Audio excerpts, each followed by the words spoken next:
Hi friends, welcome back to our channel. ఈరోజు వచ్చేసి Sunday. నేను కొన్ని విషయాలు మాట్లాడదాం అనుకుంటున్నా. నా వీడియోస్ వల్ల ఎవరికి ఏమనిపిస్తుందో తెలియదు, బట్ ముఖ్యంగా ఫస్ట్ ఆఫ్ ఆల్ నా పేరు వచ్చేసి కరక మహేందర్. ఒరిజినల్ నేమ్ మహేందర్ అంటారు, బట్ అందరూ నాకు పిలిచేది మాత్రం మహేష్ లేదు మహి అంటారు.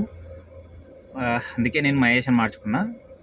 పేరైతే మహేష్ మార్చుకున్నాను. టాపిక్లోకి వెళ్తే, వారంకు 25,000 చేస్తున్నా కదా, 25 నుంచి 30,000 మధ్యలో చేస్తున్నా కదా. ఈ పైసలు అన్నీ వెళ్తున్నాయి. ఒకటి 25,000 నాకు ఎంత మిగులుతుంది అని క్లియర్ కట్గా చూపించాను. అందరికీ సమాధానం చెప్తాను చూడండి. ఈ వీడియో చూసి ఇన్స్పిరేషన్ అవ్వాలి. నేను పడ్డ కష్టాలు ఇంకొకరు పడద్దు అనే ఉద్దేశం మీద వీడియోలు తీస్తున్నాను. దయచేసి అర్థం చేసుకోండి. దీన్ని కాంట్రవర్సీ చేయకండి ఎవరు. ఇంకొకటి ఏంటి అంటే, సరైన సబ్స్క్రైబర్ లేరు, కాంట్రవర్సీ అంత సీన్ లేదు. బట్ ఇది పెద్ద నేను 2 మిస్టేక్స్ చేయడం వల్ల ఈ పరిస్థితికి పడిపోయా. ప్రజెంట్ ఇంతగానో 16 గంటలు 18 గంటలు కష్టపడడానికి కారణం ఏంటంటే నేను చేసుకున్న మిస్టేకే. ఆ మిస్టేక్ ఏంటో కూడా మీకు చెప్తాను. దయచేసి మీరు కూడా అప్పులల్లుండి పిచ్చి పిచ్చి డిసిషన్ తీసుకోకుండా, సూసైడ్ లాంటివి అవన్నీ కాకుండా కొంచెం కష్టపడండి. టైంకు కొద్దిగా లేట్ అయినా పర్లేదు, ఫ్యామిలీ సపోర్ట్ ఇవ్వకపోతే బయటకు వచ్చేసానా, లేదంటే మీకు ఎవరైతే మీ ఫ్రెండ్స్ ఉంటారో ఎవరు ఉంటారో వాళ్ళకు సజెషన్ తీసుకొని కొంచెం బయటకు వచ్చి కష్టపడి మీరు ఏదైతే లాస్ అయిన అమౌంట్ లేదంటే అప్పులు చేసిన అమౌంట్ క్లియర్ చేయడానికి తిప్పలు పడుతుంటే మీకు వచ్చిన ఫీల్డ్లో దిగండి అన్న. దిగిన తర్వాత ఎవరెవరైతే అప్పులు ఉన్నాయో వాళ్ళకి చెప్పండి. లేదు వాళ్ళు ఇనే సిచ్యువేషన్ లేకపోతే ఒక 1 మంత్ కష్టపడిన తర్వాత ఆ 1 మంత్ కష్టపడ్డ పైసలు తీసుకెళ్ళి ఇంట్లో చూపించి, ఇది పరిస్థితి, మీ అమ్మ నాన్నకి చెప్తారా, నీకు ఎవరైతే రిలేషన్లో ఉంటారో వాళ్ళకి చెప్పండి, నా పరిస్థితి ఇది, ఇలా అప్పులైనా కాబట్టి ఇంట్లోకి వెళ్ళిపోయినా, ఇలా కష్టపడి గిత్త తీసుకొచ్చి ఇస్తున్నాను నాన్న, లేదా అమ్మ, లేదా అన్న, నీకు ఎవరు రీజన్ ఉంటే వాళ్ళకి పోయి చూపించండి. నాకు ఇప్పుడు ఆప్షన్ లేక నేను ఒళ్ళంపి కష్టపడుతున్నా, ఒక్కొక్కటి తీర్పుకుంటూ వస్తున్నా. నా గురించి నేను తర్వాత చెప్తాను. ప్రజెంట్ మీకు సజెషన్ ఇస్తున్నా, తర్వాత నా టాపిక్ మాట్లాడదాం. ఎవరైతే అప్పులలో ఉన్నారో, మీకు సహాయం చేయలేని పరిస్థితి ఉంటే వాళ్ళు నేను చచ్చిపోతాను ఒకటే కారణంగా కూడా కష్టపడండి. ఆ 1 మంత్ చేసిన పైసలు తీసుకుపోయి మీకు వచ్చిన ఫీల్డ్లో ఉన్న, డ్రైవింగ్ ఫీల్డ్ అని కాదు, మీకు ఏ ఫీల్డ్ వస్తే ఆ ఫీల్డ్లో 1 మంత్ 2 మంత్స్ కష్టపడి ఎవరికి టచ్లో ఉండకండి. నీకు ఎవరైతే కష్టాలున్నా సుఖాలున్నా నీ తోడున్నాడు చూసినా వానితోనే టచ్లో ఉండండి. అమ్మ నాన్న దోస్తు ఎవరైనా పర్లేదు, వాళ్ళతో ఉండండి. మిగతా వాళ్ళందరికీ బంద్ చేసుకోండి. కొన్ని రోజులు నంబర్ బంద్ చేసినా పర్లేదు. ప్రశాంతంగా ఒక 1-2 మంత్స్ కష్టపడి నీ కష్టం ఏందో చూపిస్తే అవతలకి వాళ్ళు ఆగనని ఆగుతారు, టైం అన్ని ఇస్తారు. లేదంటే నీ ఫ్యామిలీ మెంబర్స్ అయినా, లేదంటే నీ తోబుట్టిన వాళ్ళు ఎవరైనా నీకు సాయం చేసి ఆ అప్పుని క్లియర్ చేయడానికి ట్రై చేస్తారు. ఎందుకంటే నువ్వు కష్టపడితే, నువ్వు ఖాళీకి కూర్చొని నాకు ఎవరు చేస్తలేరు, నేను తాగి చచ్చిపోతా అంటే ఈ రోజులైతే ఎవరు రారన్నా. వాళ్ళ దగ్గర ఎన్ని కోట్లు ఉన్నా, ఎన్ని లక్షలు ఉన్నా ఎవరు వచ్చి నీకు గెలిపియ్యారు. ఈ వీడియో చాలా లెంతీ ఉంటుందన్న. మీకు నచ్చినా నచ్చకున్నా కొంచెం ఓపిక చేసుకొని చూడండి. అది చాలామందికి ఉపయోగపడతాం అనుకుంటున్నా. చెప్పిన తర్వాత వినకపోతే మీ ఫ్యామిలీ కూడా రెస్పాండ్ కాకొచ్చింది. ఒక 2 మంత్స్ కష్టపడి నేను సంపాదించి చూపించిన తర్వాత కూడా నాకు ఫ్యామిలీ రెస్పాండ్ కావట్లేదు అనుకుంటే మీరు చేయాల్సిన ఇంకొక ఆప్షను. తర్వాత వీళ్ళు ఎట్లా నిన్నారు, నేను చచ్చిపోతే నా అప్పులు తిరిగిపోతా అనుకుంటే అది నీ మూర్ఖత్వం అన్నా. నీ వల్ల నీ ఫ్యామిలీ పేరు పోతుంది, అందరి పేరు పోతుంది. నువ్వు చేసిన అప్పుకు నువ్వే తీర్పుకోవాలా. ఒకవేళ సెకండ్ ఆప్షన్ కిందకి వాళ్ళు తీర్పలేనప్పటికీ నీ ఆప్షన్ ఏం తెలుసా, మిగతా ఎవరైతే అప్పులు ఇచ్చేది ఉన్నావు, ఎవరికైతే అమౌంట్ కట్టేది ఉన్నావో వాళ్ళకి ఫోన్ చేసి చెప్తావా, బతిమలాడతావా, బెదిరిస్తావా, ఏదైనా చేయి, వాళ్ళకి టైం అడుగు. ఇప్పుడు ఏదైతే 2 మంత్స్లో ఎంత సంపాదించావో రెగ్యులర్గా సంపాదించలేవు, దానికన్నా ఒక 5-10 వేలు తక్కువ పెట్టుకున్న తర్వాత నువ్వు ఎవరెవరికైతే అమౌంట్ ఇవ్వాలో పేపర్ మీద రాసుకో. లిస్టు పేపర్ మీద రాసుకొని పలానా టైం అడుగు. నువ్వు 6 మంత్స్లో క్లియర్ చేసి దమ్మున్నా నీకు, నువ్వు 7 మంత్స్ 10 మంత్స్ పెట్టుకో. ఎందుకంటే రేపు పొద్దున నీకు ఈ ప్రాబ్లం రాకుండా ఉంటుంది. నేను మిస్టేక్ చేసిందల్లా, నేను తోపును తురుమును అనుకొని నేనేం చేశాను, నెలకు 1,00,000 కొట్టేస్తా, 2 లక్షలు కొడతా అని ఒకసారి కొట్టాను. 1,50,000 2 లక్షలు కొట్టాను. నెలకు 1,60,000 కొట్టాను ఒక 2 years బ్యాక్. అది ఎందుకు కొట్టాను కూడా మీకు చెప్తాను టాపిక్లోకి వచ్చినప్పుడు. మీరు చేయాల్సింది ఏంటంటే, ఫస్ట్ ఆఫ్ ఆల్ ఎవరికైతే అమౌంట్ ఇచ్చానో వాళ్ళకు చెప్పుకోవడం. ఫ్యామిలీ నుంచి సపోర్ట్ రాకపోతే, నువ్వు పని చేసి చూపించిన తర్వాత కూడా ఫ్యామిలీ నుంచి సపోర్ట్ రాలేదన్నా అనుకుంటే నువ్వు చేయాల్సింది నెక్స్ట్ అప్పులోకి ఫోన్ చేయండి. ధైర్యంగా ఫోన్ చేసి ధైర్యంగా మాట్లాడేసి, అన్న నేను ఇట్లా కష్టపడుతున్నా, ఈ పని మీద ఉన్నా, నీకు ఇస్తా అమౌంట్, నీకైతే ముంచేయ, నువ్వు ఎక్కడ రమ్మంటే అక్కడ వచ్చి మాట్లాడతా అని చెప్పేసి ఒక కమిట్మెంట్ ఇచ్చేసే వాళ్ళకు. పెద్ద అమౌంట్స్ వాళ్ళకు ఒకటే, నువ్వు చేసిన కష్టం వాళ్ళకి తెలిసేటట్టు చేసి వాళ్ళకి చిట్టి లేపుకోమంటావా, ఏం లేపుకోమంటావా. ఒక 2 years అన్న నీ అప్పు ఒకవేళ ఎబో 10 lakhs లేదంటే బిలో 10 lakhs ఉన్న వాళ్ళకి చెప్తున్నా. తక్కువ వాళ్ళు కూడా అర్థం చేసుకోండి. 10 lakhs వరకు అప్పు ఉన్నోళ్ళు మీరు చేయాల్సింది, నేను చేయలేనది మీరు చేయండి. ఇది నేను చెప్పిన అయిన సిచ్యువేషన్లో ఎవరు లేరు కాబట్టి నేను ఇలా ఒళ్ళంపి పని చేసుకుంటూ చూస్తున్నా. ఇప్పుడు ఈ వీడియో చూసిన తర్వాత కూడా నేను ఎవరికైతే కట్టేది ఉన్నానో వాళ్ళు ఏమన్నా కన్విన్స్ అయ్యి మాట్లాడితే ఓకే, వాళ్ళకి చెప్పేసి ఆల్రెడీ. బట్ ఇప్పుడు నాకు ఏదైనా ఇట్లాంటి ఇప్పుడు నేను మీకు చెప్పే ఆప్షన్ నాకు వాళ్ళు ఇస్తే చాలా బాగుపడుతుంది. ఈ టైంకు నేను వాళ్ళు ఇవ్వకపోవడం వల్ల నేను ఇన్ని గంటలు కష్టపడి ఒక్కొక్కటి తిరుపుకుంటూ వస్తున్నా. అందులో నా మిస్టేక్స్ కూడా చాలా ఉన్నాయి. మీరు చేయాల్సింది వాళ్ళ కప్పులకు ఫోన్ చేసి చెప్పేయండి, అన్న నాకు ఈ టైం అయితేనే నేను కట్టగలుగుతా, లేదంటే ఎక్కడికి వెళ్ళమన్నా కోర్టుకైనా పర్లేదు అని చెప్పేసేయండి.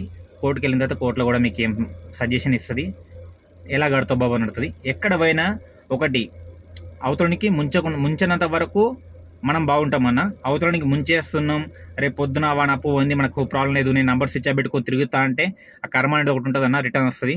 కొంచెం ఆలోచించండి. ఎవరికి అమౌంట్ ఇచ్చేది ఉన్నా ఆన్సర్ చెప్పండి, వినకపోతే వదిలేయండి, కానీ ముంచేయకండి. ఎవరికి అమౌంట్ ఇవ్వండి, టైం పడ్డా అమౌంట్ ఇచ్చండి, అసలు ఇచ్చేయండి, వడ్డీ లేకున్నా అసలు ఇవ్వండి. దయచేసి ఆలోచించండి. ప్రాణం విలువ చాలా పెద్దది. నాకు తెలియక ఒకసారి సూసైడ్ అటెంప్ట్ వేసుకున్నా, అప్పుల గురించి చేసుకుంది, వేరే పర్పస్లో ఒక సూసైడ్ అటెంప్ట్ వేసుకొని చావు బతుకు నుంచి బయటకు వచ్చినోడిని. తర్వాత కష్టపడ్డా, కొన్ని రోజుల తర్వాత మళ్ళీ అడమైన దోస్తా నచ్చింది, లైఫ్లో చెడదెంగింది, మొత్తం నాశనం చేసింది. ఎక్కడో కష్టపడ్డాను, ఎక్కడో ముడగొడిపోయినా. 3 years బ్యాక్ నాకు రూపాయి అప్పలేదు. 3 years బ్యాక్ నా దగ్గర వాషింగ్ మిషన్ ఉంది, కారు ఉంది, ఈఎంఐకి ఒక ఈఎంఐ లేదు, ఎటుగా అంటే టెలిటోన్ని అన్నీ చేస్తున్నాను. 3 years బ్యాక్ వారానికి 20,000 మిగిలేదు నాకు క్యాబ్ చేసుకుంటే. రెంట్ పోను, కారుకు అంటే ఈఎంఐ పోను, వారానికి 15,000 నుంచి 20,000 మిగిలేది. అలాంటి సిచ్యువేషన్లో ఒక మిస్టేక్, ఏదో అవసరం పడి ఒక 50,000 10,000 తీసుకున్నా స్టార్టింగ్. వడ్డీ చెప్తే నోట్లో మీరు తూను మూస్తారు. సిచ్యువేషన్లో ఎవరిని అడగలేని పరిస్థితి, ఫ్యామిలీకి దూరం వచ్చిన తర్వాత 10 రూపాయలు వడ్డీ తీసుకున్నా, 10 కాస్త 20 అయింది.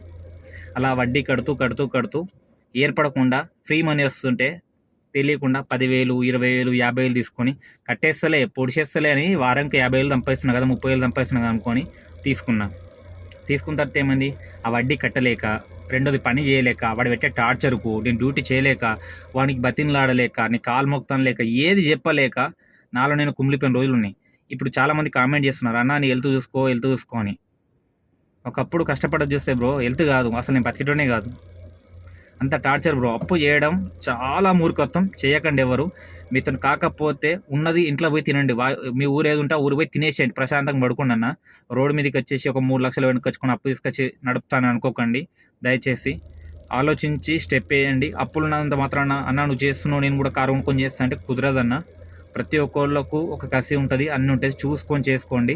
నేనే చాలాసార్లు ఎప్పుడైతే నన్ను ఆల్మోస్ట్ అప్పులవి కూడా నాకు ఒక 2 years అవుతుందేమో, అప్పుల్ని క్లియర్ అయ్యానికి 3 years అవుతుంది, ఇంకా ఇప్పటిదాకా క్లియర్ కాలేదు అప్పు. ఇంకా 5 lakhs ఉంది, 10 lakhs అప్పు చేసుకున్నా. బెట్టింగ్లు అనుకుంటూ, ఏదేదో అనుకుంటూ, దోస్తాను అనుకుంటూ, అటు తిరగడం ఇటు తిరగడం, ఎవరి కోసం ఏమో కొనియడం, అన్నీ చేసి లాస్ట్కి నష్టమైన. అలా అని చెప్పి మనం చేయలేరంటే చేస్తారు, వాళ్ళు నాకు కూడా చేస్తారు, ఎంతో కొంత హెల్ప్ చేస్తారు. మనీ పరంగా కాకుండా వేరే పరంగానే హెల్ప్ చేస్తారు, సపోర్ట్ ఇచ్చారు. ప్రజెంట్ సిచ్యువేషన్ ఏంటంటే ఉన్నారు, సపోర్ట్ ఇచ్చిన వాళ్ళ దోస్తులు లేరనికి వచ్చిన చాలామంది ఉన్నారు. బట్ సిచ్యువేషన్ అనేది మనకు అన్ని అనుకూలంగా ఉండవన్నా. ఇప్పుడు నాకు అనుకూలం ఉంది కాబట్టి నేను కొద్దో గొప్ప, ఎవరైతే 20 రూపాయలు 30 రూపాయలు వడ్డీ అని చెప్పానో అది మెయిన్ ప్రాబ్లం అయింది నా లైఫ్లో. చాలా డీప్గా వెళ్ళిపోయింది నా లైఫ్, మొడ్డ గుడిచిపోయిన కారణం అది మెయిన్. మీరు తీసుకునే పైసలు 20 రూపాయలు 10 రూపాయలు వడ్డీలు తీసుకోకండి, అసలు వడ్డీ తీసుకోకండి. ఫస్ట్ ఆఫ్ ఆల్ మీరు అప్పు చేయాల్సిన అవసరం లేదన్నా. ఉంటే పని చేయండి, లేదా సపరేట్గా కూర్చోండి. ఉన్నప్పుల కాడికి ఇప్పుడు క్లియర్ చేసుకొని, మీ ఇంట్లో ఏదైనా ఆస్తి ఉంటే అమ్ముకుంటారా, ఏం చేసుకుంటారో అది క్లియర్ చేసుకొని ప్రశాంతంగా బతకండి అన్న. ఈ రోజుల్లో ఉంటాం పోతాం దిలం బతుకులు, దానికోసం గొడవలు ప్రతీకారాలు పెట్టుకోకండి, ప్రశాంతంగా బతకండి. ఆలోచించండి. ఇప్పుడు 5 లక్షల అప్పు ఉంది, 5 లక్షల అప్పు తిరుపనికి రోజు 16 గంటలు కష్టపడుతున్నా. ఎవరికి ఎంత కడుతున్నా కూడా క్లారిటీ ఉంది నాకు. బట్ ఇప్పటికీ దెబ్బ మీద దెబ్బ పడుతుంది. ఏదో ఒక ఇన్సిడెంట్ జరుగుతుంది లైఫ్లో, ఏదో ఒకటి, చిన్నదో పెద్దదో, ఏడో ఒకటి. ఫ్యామిలీలో రెస్పెక్ట్ లేదు అసలు. పెళ్ళిళ్ళకి వల్ల భయం వేసిపోతుంది ఎవరికి. ఒక సావులకు తప్ప పిల్లలకు కూడా పోతుంది. ఆ సాగు పోతే కూడా 10 నిమిషాలు ఉండేస్తున్న సావులో. అది ఇంపార్టెంట్ అయితే ఎవరిని ఏమనలేని పరిస్థితి. ఒక్కసారి మన మీద నింద పడదాం కన్నా నింద పోదన్న, గుర్తుపెట్టుకుని. డబ్బులు ఉంటేనే పోతుంది నింద, ఏదైనా డబ్బులు ఉంటేనే. నువ్వు ఒకటి చంపినా పొడిచినా ఏం చేసినా నీ దగ్గర డబ్బు ఉండాలి. ఆ డబ్బు కోసం పోరాడు. ఫస్ట్ చేయాల్సిందల్లా ఒకటే, నీకేమైనా అప్పు ఉంటే ఫస్ట్ అప్పు క్లియర్ చేసుకో. తర్వాత నువ్వు రాజువు. ఏ లంజుడికి వచ్చి నీకు అన్నం పెట్టాడు, ఏ లంజుడికి వచ్చి నీకు అన్నం పెట్టాడు. ఎవ్వడు పెట్టడు, ఇంక్లూడింగ్ నీ ఫ్యామిలీ కూడా పెట్టదు. నువ్వు ఒక్కసారి అప్పులలో పడ్డావని తెలిసిన తర్వాత నీ ఫ్యామిలీ కూడా దగ్గర రానేదన్నా. ఇది పచ్చి నిజం, రాసి పెట్టుకోండి. నా లైఫ్లో జరిగింది అది. నేను కారు బిజినెస్ లేదని చెప్పి బైక్ నడుపుకుంటే, ఒక రోజు బైక్ నడుపుకొని వెళ్తే కాలు ఇరిపోయింది. ఏ లంజోడుకు రాలేడు ఆ రోజు, ఏ లంజోడుకు రాలేడు. పడుకుంటే హాస్పిటల్లో పడుకుంటే బిల్లు తర్వాత మాట, నా దగ్గర డబ్బులు ఉండే అప్పుడు ఎంతో కొంత సేవింగ్ ఉంది. నేను 3 years కింద మాట్లాడతామాట, ఎంతో కొంత మనీ నా దగ్గర ఉంది. ఈ మాట చెప్తే సరే నా ఫ్యామిలీ పరువు అవుతుంది పోని, నాకు జరిగిన ఇన్సిడెంట్ చెప్తా, మీకు అర్థమవుతుంది ఇప్పుడైనా. కాలిరితే ఈ నుంచి ఊరికి వెళ్ళిపోయా, ఆయుర్వేదిక్లో చేపించుకుంటే ఆల్మోస్ట్ ఒక 1 month మా అమ్మ సేవ చేసింది, తప్పు పడతలేను. ఏమైందో తెలియదు, ఇంట్లోకి వెళ్ళిపోన్నారు. మనీ ఏమి అడగలే ఎవరికి ఫ్యామిలీలో. నా సొంత డబ్బులు పెట్టుకుంటే ఇంట్లోకి వెళ్ళిపోను, అయ్యా మీద బతుకుతున్నావు సిగ్గులేదారా అనే స్టేజ్కి వచ్చింది ఆ టైంలో. అప్పుడు నాకు అప్పు లేదు, సేవింగ్లు ఉన్నా, అన్నీ ఉన్నా కూడా ఇంట్లోకి దెంగి అన్నారు. ఇరిగిన కాలుతో కుంటుకుంటూ హైదరాబాద్ వచ్చా. ఒక అన్నకు ఒక 50,000 ఇయ్యాల ఆ టైంలో, కరోనా టైం తర్వాత అన్నకు ఒక 50,000 ఇస్తే అన్న దగ్గరికి పోయి, అన్న నా పరిస్థితికి ఇది. ఆయనే ఫోన్ చేసి అడిగాడు, నడుపుకోండి ఇట్లా ఇబ్బంది ఉందను కదా అంటే ఆయన దగ్గరికి వెళ్ళా. అప్పటికి డౌటు, నడపగలుగుతాను లేదా, నా కాలు ఇరిగింది కాబట్టి నడుపుతాను లేదా అని ఒక భయం మైండ్లో గట్టిగా ఉండే. ఆయన ధైర్యంగా ఇచ్చి నడుపుకపో, నాకేమొద్దు, నా కాలు ఓన్లీ ఈఎంఐ కట్టుకో, కారు ఈఎంఐ, నా అప్పు ఎట్లా తీర్చుకున్నాడు. ఆకాశం మీద 3 నెలలన్నా కష్టపడితే 2 లక్షలు కట్టేసుకున్నా బయట. 2 లక్షలు నా సేవింగ్ ఉంటే ఒక కారు కొనుక్కొని తర్వాత ఆయన కారు ఆయనకి ఇచ్చేసి చేసుకున్న తర్వాత ఒక మిస్టేక్ ఏంటంటే అప్పు ముట్టడం. నా జిందగీలో ముట్టిందంటే అది ఒక అప్పు. అది ముట్టకప్పు పెట్టిరో నేను బాగుపడి ఉంటుంటి. ఏదైతే 10 రూపాయలు 20 రూపాయలు వడ్డీ పుట్టినో దానివల్ల ముడ్డ గుడిచిపోయినా, తీసుకున్న పైసలు ఏం మంచిగా వాడినంటే అట్లా లేదు. కార్ రిపేర్ అయితే కార్ కంటిన్యూ రిపేర్ పెట్టింది, ఇంకా పైసలు తీసుకుని బెట్టింగ్ ఆడినా, ఏ లంజల షోకి లేదన్నా, ఏది లేదు. ఒక లవర్ ఉండే, ఆ లవర్ పోయింది లైఫ్ నుంచి, దానికి రూపాయి పెట్టలే, అదే నాకు రూపాయి పెట్టింది, నాకు దానికి రూపాయి నేను ఇప్పటిదా పెట్టదలుచుకోలే. దానికి నెంపగలుగుతాను బతుకుతున్నా, జీవితాంతం ఎంతే ఉంటా. తను మా అమ్మ లెక్క. అప్పు చేసి ఇట్లా నిద్ర లేని బతుకులు చేయకుండా నేను రోజు 16 గంటలు కష్టపడుతున్నా కాబట్టి కొంచెం ఆలోచించండి. ఏ ఫ్యామిలీ రాదు, దాని ఇంట్లోకి ఎంగి అన్నారు. ఈరోజు నేను ఇప్పటికి కూడా స్టిల్ మా నాన్నకు అమౌంట్ పంపిస్తున్నా, మా అమ్మ చనిపోయిన తర్వాత పంపించి నేను చూసుకుంటున్నా. ఒకటి మాట్లాడలేకపోతున్నా, మా నాన్న వల్ల మా ఫ్యామిలీ విడిపోయింది. దానివల్ల నేను మా నాన్నకు సరిగ్గా మాట్లాడా, కానీ డబ్బులు అయితే వేస్తాను, నెల ఫస్ట్ తారీఖు డబ్బులు వేసేస్తా. వాళ్ళు చేసింది నేను సరే తప్పు, ఎదిగిన కొడుకు ఇంట్లోనే కరెక్ట్ కాదు, పని చేసుకోవాలి, బట్ సిచ్యువేషన్ చూడాలి కదా. నా డబ్బులు నేను పెట్టుకొని హాస్పిటల్ ఉన్నప్పుడు నాకు ఎవరు చూడక రూమ్లో ఎవరు లేడని చెప్పి ఆడుంటే ఇంట్లోకి వెళ్ళిపోవడం కరెక్ట్ కాదు. నేను వాళ్ళకి భారం కాలేని టైంలో సరే నాకు కాలు ఇరిగింది, నేను అన్ని వాష్రూమ్ అన్నీ నేనే పోతున్నా, బట్ అన్ని చేయంగా కూడా నన్ను ఇంట్లోకి వెళ్ళిపోన్నారు. సరే వాళ్ళ ప్రాబ్లం వాళ్ళకి ఏమో తెలియదు, కానీ మా ఫ్యామిలీ విడిపోని కారణం మా నాన్న. ఇప్పటికీ మా నాన్న అంటే నాకు ఇష్టం లేదు, బట్ కన్నారు కాబట్టి నేను చేయాల్సిన ఫార్మాలిటీస్ నేను చేస్తున్నా. ఆయన ఏదో చేశాడని కాదు, నేను చేయాలనుకుంటున్నా, చేస్తున్నా, అంతమించి ఏం లేదు. ఫ్యామిలీలో ఏ పేరు పోద్దని, మా అన్నదమ్ముల పేర్లు వద్దని నేను చూస్తుంటే మా నాన్న ప్రతిసారి ఎవరైతే డబ్బులు ఇస్తున్నాడో వాని పేరు ఏపి మొత్తం తీసేస్తున్నాడు. ఇదంతా ఎందుకు మాట్లాడుతున్నా అంటే మీకు కూడా కొంచెం ఐడియా వస్తుందని అన్న. ఇట్లా చెప్పలేనంత బాధ అన్న. ఇట్లాంటి 20 రూపాయల వడ్డీలు, 30 రూపాయల వడ్డీలు, నీ పేపర్లు పెట్టడం, బైకులు కార్లు కుదబెట్టడం చేయకుండా ప్రతి దాంట్లో పెట్టొచ్చినన్న. ముడ్డ ఊడిచిపోయినా, 2 కార్లు పోయినాయి, అన్నీ పోయిందన్న. జీవితం ముడ్డ ఊడిపోయింది. ఫస్ట్ ఆఫ్ ఆల్ ఏంటంటే ఏదైతే అత్తిగా వడ్డీ ఉందో వానికి మాట్లాడుకుని క్లియర్ చేసుకోండి అన్న. ఎక్కడ దాకా క్లియర్ చేసుకొని ముడగొట్టుకోండి. నా జిందగీలో మెయిన్ వాడు వీడియో చూసినా పర్లేదు, ప్రాబ్లం లేదు, ఎందుకంటే వాడిని క్లియర్ చేసుకున్నా, మాట్లాడుకొని అంతా అయిపోయింది. ఇంటి దాకా వచ్చారు, అన్ని పెద్ద రచ్చ చేసి పడి దగ్గర. మన శత్రువులు ఎక్కడ ఉంటారో పక్కనే కూర్చొని ఉంటారు ఎప్పుడు. ఫస్ట్ ఆ దొంగ నా కొడుకులు నమ్మొద్దు మనం. జీవితంలో ఎవరు నమ్మినా పర్లేదు, మన పక్కన ఫస్ట్ నమ్మకండి. అది నీ ఫ్యామిలీ మెంబర్ అయినా పర్లేదు, నీ అన్న తమ్ముడు ఓడైనా పర్లేదు, వాడిని నమ్మకండి.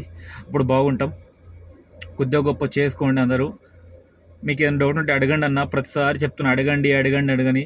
నాకు ఇంతగానో తిప్పాలి నేను చేసుకుంటే, ఎందుకంటే ఎవరిని అడగలేక నా గుద్ద నేను దెంగించుకొని కట్టుకుంటున్నాను అప్పులు. నేను ఇప్పటిదాకా ఎవరిని అడగదలుచుకో చేయదాపి తీసుకోవడమే. ఇట్లా అడగద్దు అనుకొని 20 రూపాయలు వడ్డీ తీసుకొని అడిగిన వేరేవానికి, అది తీసుకోవడం వల్ల ఇంత మొట్ట ఊడిపోయినా. ఎక్కడ దాకా ఉంది, ఎక్కడ దాకా తీసుకొచ్చుకున్నా నాకు అర్థం కావట్లేదు. ఇప్పుడు ఒక దగ్గర 5 నుంచి 6 లక్షలు అప్పు ఉంటుంది. వాళ్ళకి మాట్లాడా, బట్ వాళ్ళు ఇన్నే సిచ్యువేషన్ లేకుండా మాట్లాడి ఏదో చెప్పుకున్నా. నా టైం బాగాలేనట్టు ప్రతిసారి వాళ్ళ ఏడుపో ఏందో తెలియదు కానీ ప్రతిసారి దెబ్బ మీద దెబ్బ పడుతుంది. ఆడ ఇప్పుడు ఒకటి ఇచ్చిన వాళ్ళకు మీకు కొంచెం ఐడియా ఉండాలన్నా. వాడు 6 లక్షలు అప్పు అయింది, ఇప్పుడు నేనే ఉన్నా, నాకు 6 లక్షలు అప్పు ఇచ్చారు మీరు ఇచ్చిన వాళ్ళందరూ.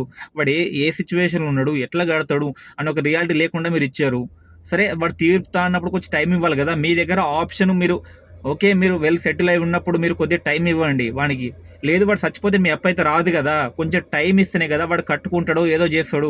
మీరు టైం ఇయ్యక మేము ఇచ్చామంటే వాడు ముంచిపోయినా మీరు ఏం బీకలేరు. అలాంటిది వానికి టైం ఇవ్వడంలో తప్పలేదు కదా. నీ అప్పు నీకు వస్తుంది కదా, ఒక 10 ఏళ్ళకు 5 ఏళ్ళకు నీ పైసలు నీకు వస్తున్నాయి కదా. నీ పైసలు నీకు అయితే వస్తున్నావు, టైం ఇస్తేనే కదా వాడు ఒక జీవితం నిలబడుతుంది. నువ్వు ఆగడం వల్ల, నువ్వు ఆగకపోవడం వల్ల, ప్రెషర్ పెట్టడం వల్ల, పురుగుల మంది చచ్చిపోవడము ఏదో చేసి వాడు చచ్చిపోతే వానికి కారణం నువ్వే అవుతావు కదన్నా. కొంచెం ఆలోచించండి. ఎవరైతే మీరు అప్పులు ఇచ్చారో వాళ్ళు కొంచెం ఆలోచించి ఒక స్టెప్ తీసుకోండి. సరే వాడు ఇస్తలేడు చేస్తలేంటే పెద్ద మనుషులు కూర్చోబెట్టుకుని మాట్లాడతారా, ఏది చేస్తారో చేసి వానికి ఒక దారి పెట్టి వానికి ఒక పనులు పెడితేనే వాడు మీ అప్పులు క్లియర్ చేస్తాడు. ఏది లేకుండా వాడు పట్టుకొని పీడ్చుకొని ఒక 100 సార్లు ఫోన్ చేస్తే వాడు చేసే పని బంద్ చేసుకొని వాడు ఏ పని చేయాలి అర్థం కాక ఇంకొక అప్పు దేవులు ఆడతాడో లేదా చచ్చిపోతాడో ఏదో ఒకటి చేస్తాడు కదా వాడు. మీరు ఫస్ట్ ఆఫ్ ఆల్ రియాలిటీలు కొంచెం ఆలోచించండి. ఒకప్పుడు బంధాలు బంధుతాడు, ఇప్పుడు ఆ బంధాలు బంధుతాలు ఏం లేవు. ఒకటి పైసా పైసా పైసా పైసా, అంతకుమించి వేరేది ఏది రావట్లేదు మీ మైండ్లో అందరికీ. ఇప్పుడు ఫ్యామిలీ గురించి మాట్లాడుతుంది చూడండి. రిలేషన్లో ఏమనుకుంటారంటే ఆనికేముంది, కారు ఉంది, ఆరామ్ హైదరాబాద్లో బతికేస్తున్నాడు, నెలకు 1 లక్ష సంపాదించేస్తున్నాడు వీడియోలు చూసేసి. ఈ కట్టే రియాలిటీ ఎవరు చెప్పకూడదు కదన్నా. బయటకు కార్ ఈఎంఐ కట్టాలా, కార్ రిపేర్ చేయించుకోవాలా, ఆయిల్ చేంజ్ చేసుకోవాలా, ఇంటికి పంపాలా, కార్ రూమ్ రెంట్ కట్టాలా, ఫుడ్డు బెడ్ ఇవన్నీ ఉంటాయి. హైదరాబాద్లో బతకాలంటే హైదరాబాద్లో నెలకు 50,000 వచ్చింది తక్కువ ఈ రోజుల్లో. ఒకప్పుడు వేరు, మీరు చూసే లోకం వేరు. మేము అప్పుడు బతకలేమా, మేము 500 తీసుకొని బతకలేమా, చేయలేమన్నట్టు మాట్లాడదు పెద్ద మనుషులు. ఆ వీడియో చూసినా కూడా మాట్లాడండి, ఎవరు మాట్లాడినా పర్లేదు. నా ఇజ్జత్ పోయినా పర్లేదు, ఈ వీడియో రికార్డ్ చేస్తున్నా. ఎక్కడ దగ్గర అక్కడ దగ్గర కానీ నేను పడ్డ బాధ నాకు ఈ మనసులో పెట్టుకొని ఈ రోజంతా బాధపడడానికి ఇష్టం లేదు. నేను ఎప్పటి నుంచి అనుకుంటున్న వీడియో, బట్ ఇది కరెక్ట్గా ప్రొనౌన్సియేషన్ చేయలేకపోతున్నా అనుకున్నట్టు. కొంచెం ఆలోచించండి అన్న. నేనేం చెప్పాలనుకుంటున్నానో కొద్దిగా అర్థం చేసుకోండి. రిలేషన్లో ఎవడో మాట్లాడుతున్నాడు, వానికి అప్పులు ఉన్నాయి, వాని పని అయిపోయింది, వాడు మొడ గుడిచిపోయిండు, వాని జీవితం ఖరాబ్ అయిపోయింది, అలా లంజోడుకు దొంగ లంజోడుకులు అన్నా కూడా పట్టించుకోకండి అన్న. నువ్వేందో సాధించి చూపెట్టు, ఆ రోజు మాట్లాడండి. సినిమాలో చూపెట్టినట్టు మేము సాధించలేమన్నా, మేము చేయలేమన్నా అనుకోవడం కాదన్నా. ప్రతిదీ మనిషి కనిపెట్టిందే, ఈ కొత్తగా ఏం కాదు. ఇవన్నీ మనిషి కనిపెట్టినాయి. మనం కూడా మనుషులమే, కొంచెం టైం పడుతుంది, దేనికైనా టైం పడుతుంది. ఈజీ మనీ కోసం పాటుపడకండి. ఎగ్జాంపుల్ నేనే ఈజీ మనీ కోసం పాటుపడి 6 నెలల్లో 10 లక్షలు ఖరాబ్ చేసినోని. 10 లక్షలు 6 నెలల్లో ఖాళీ బెట్టింగ్లల్లో విత్ ప్రూఫ్స్ కూడా నేను దగ్గర. 10 లక్షలు నాశనం చేసుకున్నాను, నా చేతిలో నేనే చేసుకున్నా, ఎవ్వడు చేయలేడు. 10 లక్షలు నాశనం చేసుకున్నా, వడ్డీలు తీసుకొని దానికి ముంచనికి దీని ఏనికి ఏదో చేయనికి ముడ్డ ఊడ్చిపోయినా. ఇప్పుడు కష్టపడుతుంటే 1 year నుంచి కూడా ఒక 5 lakhs తీరు ఉండొచ్చు. ఇప్పుడు ఇంకొక 5 లక్షలు ఉంది, దానికి డిసెంబర్ వరకు టైం పెట్టుకున్నా, క్లియర్ చేస్తా. నాకు ఆ గుద్దల దమ్ముంది, నేను చేస్తా.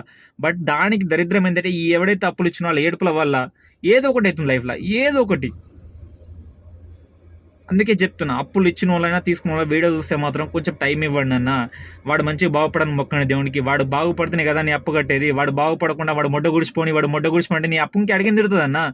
నాకు ఇవ్వకపోతే మొడ్డ గుడిచిపోతావు, నాకు ఇవ్వకపోతే మొడ్డ గుడిచిపోతుంది. అది నీకు ఈయనకే కష్టపడుతున్నప్పుడు అవన్నీ అనొద్దు కదా. వాడు ఇస్తాడు, 1 monthకో 2 yearsకో 1 yearకో నీ పైసలు నీకు ఇస్తానే వాడు కష్టపడుతున్నాడు. వేరే దానికి అయితే కాదు కదా. వాడికి వేరే దానికి కూడా షోకులు చేసుకుంటాడు కదా. ఇప్పుడు నేను ఎగ్జాంపుల్ నేనున్నా, గత 1 yearలో తిప్పి కొడితే ఒక 20 డ్రెస్సులు ఉండొచ్చు. మీరు ఆల్రెడీ వీడియోలు చూస్తుండొచ్చు. రెగ్యులర్గా సేమ్ డ్రెస్సులు వేస్తున్నా, రెగ్యులర్గా. నా పొట్ట తిప్పి లోపల బనీని కూడా లేదు. ఇలాంటి పరిస్థితుల్లో బతుకుతున్నా. రోజుకు పేరుకు 3,000 4,000 బిల్లు చేస్తున్నా. ఎవరికి కడుతున్నా, ఎడిపోతుంది అని నాకు నిద్ర కూడా రావట్లేదు రాత్రిపూట. ఎందుకు కట్టాలి అప్పులకు, నేను ఎందుకు క్లియర్ అయ్యేలా? దేశం మీద ఎంతోమంది లక్షల కోట్లు ముంచిపోయారు అని అనుకుంటే నేను ఈరోజు ఎక్కడ ఉంటుంటే? ఒక్కసారి ఆలోచించండి అన్న. నేను వద్దు అనుకుంటే, అప్పులు కట్టద్దు అనుకుంటే మంచి మంచి డ్రెస్సులు వేసుకొని ఆరాం పబ్బులు బార్లు తిరుగుకుండా బతుకుతుంటే, నెలకి వారానికి 25,000 సంపాదిస్తే నాకు 10,000 పోయినా, సిఎన్జి 15,000 మిగిలిన, నెలకు 60,000 జీతం. నాకు 60,000 ఓనికి ఎవ్వడికి రూపాయి కట్టకపోతే ఆరాం రాజులేక బతుకుతుండి. ఇట్లా మార్చిపోయిన డ్రెస్ వేసుకుని తిరుగుకుంటే అప్పు కట్టినే కదా నేను ఎంత తిప్పలు పడి కడుతుంది. కొంచెం టైంకి మీకు ఏం వస్తుంది? సరే ఇన్ని రోజులు ఇచ్చారు. ఇప్పుడు గుద్ద తెంగించుకొని కడుతున్నా కదా, ఒక్కొక్కని కట్టుకుంటూ వస్తున్నా. కొంచెం టైం ఇవ్వాలి కదా. ఇవ్వకుండా నాశనం అయిపోని, మొడ్డ గుడిచిపోని, జీవితం పోయింది, చచ్చిపో. ఎందుకు అంటే మీరెవరన్నా? నేను అప్పు ఇచ్చి మోసపోయింది మీరు, కట్టనీకి ట్రై చేస్తుంది నేను. నన్ను ఎందుకు నాశనం కమ్మంటారు మీరు? కొంచెం ఓపిక పట్టాలి కదా. నన్నంటే నిన్న కాదు, నాలాంటి అమాయకులందరైనా అప్పులు చేసిన వాళ్ళు అమాయకులు అనుకుంటారా, మూర్ఖులు అనుకుంటారా, ఏమనుకుంటారు, కష్టపడడానికి ట్రై చేస్తున్నావు, కొంచెం సపోర్ట్ చేయండి. అంతకుమించి వేరేదేది లేదు. ఆలోచించండి, ప్రతి దానికి ఆలోచించండి. ఇప్పుడు ఎవరైతే అప్పులు ఉన్నారో వాళ్ళ గురించి మాట్లాడు చూడండి. అప్పులు కట్టేటోళ్ళ గురించి మాట్లాడతా. అన్నా నీ గుద్దాలు దమ్ముంటేనే అప్పు చేయాలన్నా. సరే చేసిన తర్వాత కట్టలేని పరిస్థితి ఉంటే సావకు. నీ గుద్ద నేలకు రాసిన పని చేసి తీర్పు వచ్చిన పనుల చేసినప్పుడు లేదా సిగ్గు? కట్టాలా, గుద్ద దెంగించుకొని కట్టాలా, ఏమని చేసి. ఈ వీడియోకి స్ట్రైక్ పడ్డా పర్లేదు, మాట్లాడుతున్నాను నేను. నువ్వు చేసినప్పుడు నువ్వు తీర్పాలా, ఎవడు కాదు. 20 గంటలు కష్టపడతావు, 18 గంటలు పడతావా, 2 రోజులు పడతావు, పడి అప్పు తీర్పు. ఏ లంజోడికైతే నీకు మాట అన్నాడో ఆ లంజోడికి ముందల ఇట్లా కాలర్ ఎగ్రెస్ తిరగాల, కాలరు. దానికోసమే కష్టపడుతున్నా. జనవరి వరకు లంజోకులు ఏ లంజోకి అన్నాడో, మా ఇంటి మీదకి ఎవడాడు వేయండో వాళ్ళందరి సంగతి చెప్తాను నేను కూడా. అప్పుడు బతకడు చచ్చిపోతాడు అన్నరికి లంజోకులు, ఒక్కొక్క లంజోడుకులు. వాళ్ళ గురించి మాట్లాడుతూ ఒక టైం వస్తుంది, అప్పుడు మాట్లాడుతూ పెడతా అందరికి. దేవుడు ఒకడు ఉన్నాడన్న, కష్టపడితే పక్కా బెదిరిస్తాడు. ఇప్పుడు నేను ఎంత కష్టపడ్డా ఏం చేసినా ఒక రోజు వస్తుంది, ఆ రోజు కోసం వెయిట్ చేస్తున్నా. ఏ లంజోడికైతే నా మీద ఎంత ఏడిచినో ఆ లంజోడికి అనుభవించకపోతాడు కన్నా. నాకు అప్పించడానికి కడకొచ్చిన, నా గురించి చెడ్డ ప్రచారం చేసిన లంజోకుల కంటున్నా లంజోడుకులనే మాట్లాడుతున్నా. నా లైఫ్లో ఎంత కష్టపడ్డా నాకు ఒక్కొని తెలుస్తానా. నిద్ర లేని రోజు ఉన్నాయి, 1 o'clock వరకు నిద్రపోని రోజు. పడుకొని ఇలా లంజోకులు ఒక్కొక్కడు పడుకొని కూడా ఫోన్లు చేసి దెంగిలు. ఆ లంజోకులకైతే మర్చిపోను, జీవితంలో అన్నం దొరకదు. ఏ లంజోడికి ఏం అన్నం చేసిన అర్థం కాదు. ఎవరిని పొట్టగొట్లే, ఆరాం బతికిన రోజులు. ఒకటి ముట్టి మొడ్డ ఊడిపోయిన, అప్పు ముట్టి మొడ్డ ఊడ్చిన. ఫ్యామిలీలో పేరు పోయింది, ఇజ్జత్ పోయింది. ఒక్కొక్క లంజోడుకులు యాడికి సంపాదించి ఆస్తి లంజోకులు. ఆ లంజోకులు వచ్చిన ముందర మాట్లాడతారు, పోయి బతుకుపో, కుక్కలేక బతుకుపో. నాకేం అవసరం కుక్కలేక బతుకనికి? నేను అప్పు చేయకపోతే రాజుని, ఈ రోజు కూడా చెప్తున్నా, రాజుని ఆడవైనా బతుకుతా. వారానికి 20,000 సంపాదిస్తున్నా. ఈ అప్పు లేకపోతే నేను ఇట్లా చూపెడుతుండే ఒక్కొక్క లంజోకులకు అన్నోనికి. ఇప్పుడు కూడా అప్పు కడుతున్నారా? కొంచెం బుద్ధి తెచ్చుకోండి. చేసిన అప్పు క్లియర్ చేస్తున్నా నేను. ముంచి బోట్లు ఏ లంజోడు ముంచి పోలేను. హైదరాబాద్లో కష్టపడుతున్నా, కడుతున్నా. ఒకటి ఏంటంటే నల్ల ముఖం చేసిన అందరికీ ఫ్యామిలీలో తిరిపిన తర్వాత పెడతా. ఒక్కొక్క లంజోడుకు తిరిపిన తర్వాత మాట్లాడతా. ఏ లంజోడుకు మాట్లాడి అందరు నా దగ్గర ఉన్నాయి, అప్పుడు మాట్లాడతా అందరితోని.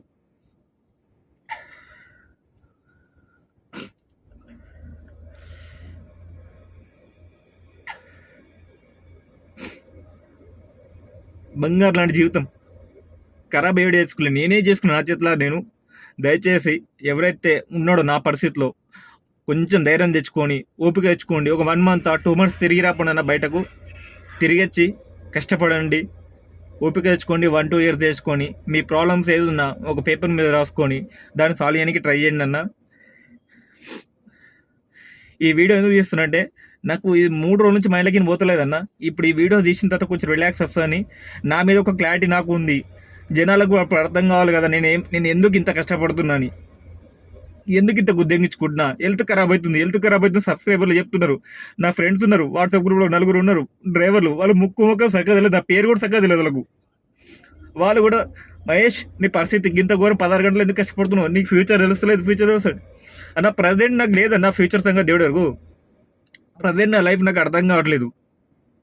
వీళ్ళు పెట్టే టార్చర్లకు నేను ఏం చేస్తున్నా నాకు అర్థం కాక నిద్ర కూడా పడతలేదన్న. ఈ మధ్య కొంచెం కొద్ది గొప్ప తాగి పడుకుంటున్నా. బీరు రోజుకో బీరో 2 రోజులకో బీరు తాగుతున్నా. ఇంతమంది అది కూడా తాగుకుంటున్నా. నరకం దుప్పెడుతున్నా. ఈ అప్పుల నరకం పట్టపగల నరకం దుప్పెడుతున్నా. కొద్దిగా ఆలోచించండి అన్న. ఆలోచించి ఒక స్టెప్ తీసుకోండి. నీకు నేనుంటా అన్న, పైసల పరంగా కాకుండా మీకు ఏ హెల్ప్ కావాలని నేనుంటా. ఏ అర్ధరాత్రి ఫోన్ చేయండి, నెత్తా.